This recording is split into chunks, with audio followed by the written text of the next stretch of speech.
Wali Paidi, Episode 3. Mengobrak-abrik Kerajaan Jin. Setelah beberapa hari di Indonesia, Wali Paidi ini berencana melakukan suluk, nyepi ke gua di Gunung Arjuna, sesuai perintah Sang Sultanul Aulia. Wali Paidi mulai berkemas untuk berangkat ke Gunung Arjuna. Beberapa pak rokok sudah disiapkan, dengan berbagai merek lengkap, tidak ketinggalan kopi satu black juga dibawanya. Setelah sampai di kaki Gunung Arjuna, Wali Paidi mulai mendaki mencari gua yang dimaksud oleh Sang Sultanul Aulia. Pada hari yang ketujuh, sejak pendakian, Wali Paidi akhirnya menemukan gua tersebut. Gua itu mulutnya kecil, tertutup ilalang tapi dalamnya luas. Di pojok kiri ada sumber mata air dan di pojok kanan ada batu yang menyerupai meja, yang kemungkinan oleh yang punya gua ini dulu dipakai untuk sholat. Wali Paidi menaruh barang bawaannya di sebelah batu yang mirip meja tersebut, dan pergi menuju ke mata air untuk mandi dan berwudu.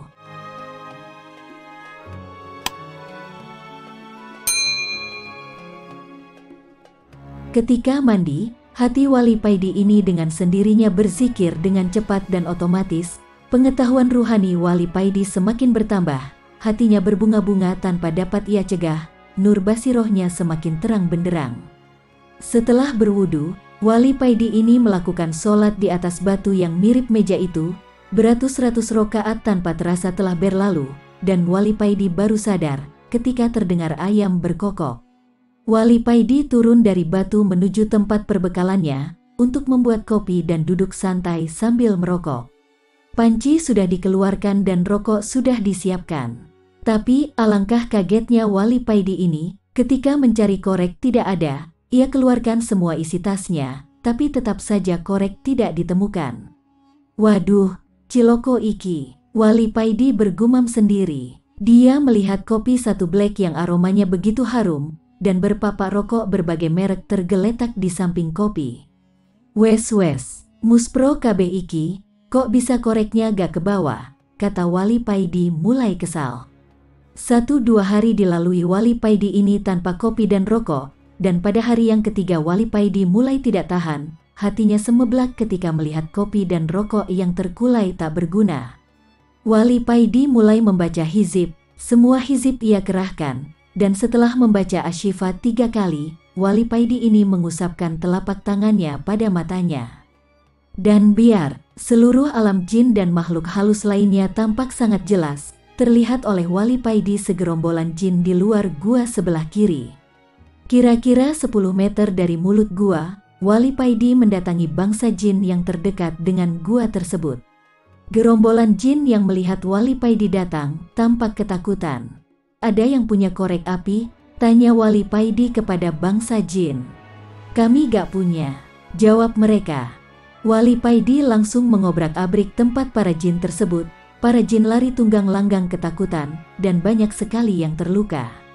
Selanjutnya setiap tempat yang ada jinnya didatangi oleh Wali Paidi, dan kalau ditanya jawabannya gak punya korek api, maka Wali Paidi ini langsung mengobrak-abrik tempat tersebut.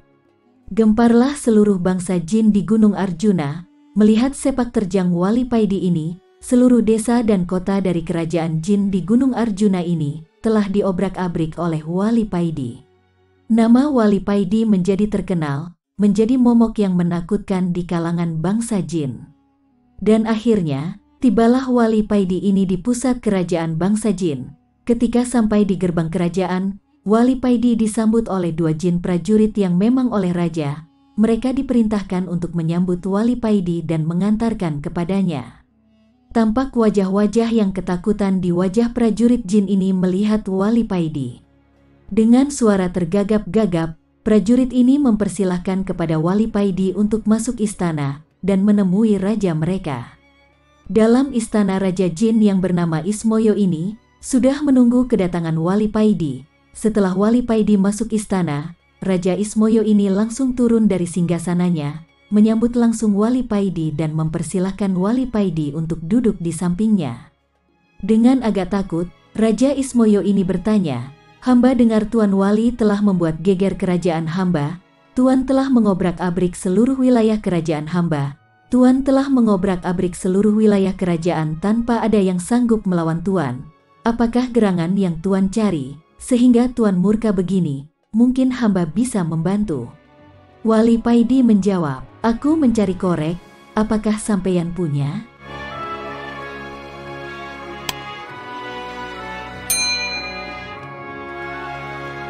Wali Paidi episode 4, mengislamkan Raja Jin. Seluruh prajurit tegang menunggu jawaban raja mereka. Senjata pedang dan tombak sudah mereka pegang dengan erat, bersiap kalau-kalau ada hal-hal yang tidak diinginkan. Keringat yang berbau kemenyan keluar dari pori-pori para prajurit Raja Jin, yakni Raja Ismoyo. Suasana tegang masih sangat terasa, mungkin kalau di bangsa manusia, saking tegangnya ada prajurit yang terkencing-kencing di celana. "Tuan Wali, buat apakah korek tersebut, kalau hamba boleh tahu?" tanya Raja Jin Ismoyo. "Buat menyalakan ini dan membuat ini," jawab Wali Paidi sambil menunjukkan rokok dan kopinya. "Hanya untuk itu?" tanya Raja Ismoyo heran. "Iya, hanya untuk ini," jawab Wali Paidi singkat. Raja Jin Ismoyo membatin dalam hati, "Wali ini aneh, masa hanya gara-gara pingin ngerokok dan ngopi aja, dia telah menghancurkan kerajaanku, dasar wali semprul." "Hei, namaku Paidi bukan semprul," sahut Wali Paidi. "Maaf Tuan, ternyata Tuan bisa membaca isi hati hamba." Raja Jin Ismoyo mulai takut dan heran. "Terus, gimana sampeyan punya korek apa tidak?" tanya Wali Paidi lagi. "Kalau hanya untuk menyalakan itu, pakai ini saja Tuan," jawab Raja Ismoyo sambil menjulurkan jari telunjuknya, yang tiba-tiba bisa mengeluarkan api. "Masya Allah, kalian kan memang terbuat dari api, maaf baru ingat," jawab Wali Paidi sambil cengengesan. Wali Paidi mendekati Raja Ismoyo, mengeluarkan sebatang rokok dan mulai menghisap rokoknya.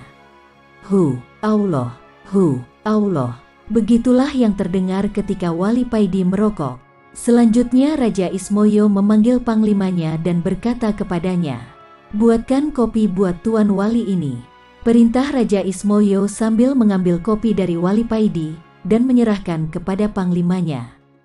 "Jangan manis-manis ya," Wali Paidi berpesan. Kerajaan Raja Ismoyo ini yang terkenal angker dan ditakuti bangsa jin dan manusia, sekarang berubah bagaikan warung kopi pinggir jalan gara-gara Wali Paidi. "Sampeyan tidak merokok?" tanya Wali Paidi. "Tidak," jawab sang raja. "Apakah sampeyan jin Muhammadiyah?" tanya Wali Paidi lagi. "Saya tidak mengerti maksud Tuan," jawab Raja Ismoyo heran. "Maaf, agama sampeyan apa?" tanya Wali Paidi. "Saya tidak beragama," jawab Raja Ismoyo. "Oh begitu," gumam Wali Paidi. Keduanya lalu terdiam agak lama. "Maaf Tuan, wirid apa yang Tuan baca, sehingga Tuan tidak bisa dikalahkan oleh para prajurit saya?" tanya Raja Ismoyo penasaran. "Hizib dan solawat," jawab Wali Paidi. "Maukah Tuan mengajarkan kepada saya?" pinta Raja Ismoyo. "Iya, boleh, tapi sampeyan harus masuk Islam dulu," jawab Wali Paidi. Lalu Raja Ismoyo memanggil panglimanya, memerintahkan kepadanya untuk mengumpulkan seluruh rakyat dan semua prajuritnya. Dalam sekejap, Balai Agung Istana ramai dipenuhi prajurit dan rakyat, bahkan sampai meluber keluar istana. Selanjutnya Raja Ismoyo bersimpuh di kaki Wali Paidi diikuti seluruh rakyatnya. "Kami dengan sukarela siap masuk Islam, mengikuti agama Tuan," kata Raja Ismoyo kepada Wali Paidi. "Baiklah, ikuti apa yang aku ucapkan," kata Wali Paidi. Dengan suara yang sangat berwibawa, Wali Paidi mengucapkan 2 kalimat syahadat, diikuti seluruh bangsa jin kerajaan Raja Ismoyo. Ucapan syahadat para bangsa jin ini menggema ke seluruh Gunung Arjuna, bahkan seluruh hewan di Gunung Arjuna berhenti sejenak. Tidak ada yang bersuara mendengarkan ucapan syahadat ini. Setelah mengucapkan 2 kalimat syahadat, Wali Paidi mengajarkan pada mereka apa itu Islam dan menjabarkan arti iman secara singkat. Selanjutnya, Wali Paidi tinggal di istana Raja Ismoyo guna mengajari mereka cara sholat, cara berzikir dan lain sebagainya. Setelah beberapa minggu tinggal di istana, Wali Paidi akhirnya mohon pamit kepada Raja Ismoyo. Kami masih butuh pencerahan dari Tuan. Sudilah kiranya Tuan tetap di sini beberapa hari lagi, pinta Raja Ismoyo kepada Wali Paidi. Jangan khawatir, kelak aku akan datang lagi kemari, kata Wali Paidi dan dengan tersenyum, Wali Paidi mendekati Raja Ismoyo dan memegang dada Raja Ismoyo sambil berkata, ajaklah hatimu untuk zikir terus-menerus, ucapkan Allah. Allah, secara berkesinambungan, dalam keadaan apapun, teruslah berzikir, dan berusahalah selalu dalam keadaan punya wudhu. Andai Allah mencabut nyawamu, kamu dalam keadaan suci. Terima kasih Tuan, pesan Tuan akan kami laksanakan. Jawab Raja Ismoyo dengan takzim. Kalau hatimu sudah bisa berzikir, maka Allah sendiri yang akan membimbingmu, kata Wali Paidi. Apakah kami akan menjadi wali kalau hati kami sudah bisa berzikir sendiri? Tanya Raja Ismoyo. Jangan sekali-kali punya niat ingin menjadi wali, karena keinginan itu termasuk nafsu. Berzikirlah karena Allah, jangan ada niatan yang lain. Jelas Wali Paidi. Setelah menghisap rokoknya, Wali Paidi berkata lagi, Allah menjadikan manusia pemimpin di muka bumi ini, dan mengangkat para walinya dari kalangan manusia. Jelas Wali Paidi lagi, oh begitu, kalau Allah menghendaki begitu, kami sangat ridho dengan keputusan Allah tersebut. Jawab Raja Ismoyo manggut-manggut. Kalau boleh tahu, Tuan ini wali yang bagaimana? Tanya Raja Ismoyo selanjutnya. Aku adalah wali abdal, wali pengganti. Aku dulu hanya seorang abdi seorang kiai. Tugasku hanya menyiapkan rokok dan kopi. Setelah kiai saya meninggal, akulah yang dipilih Allah sebagai gantinya.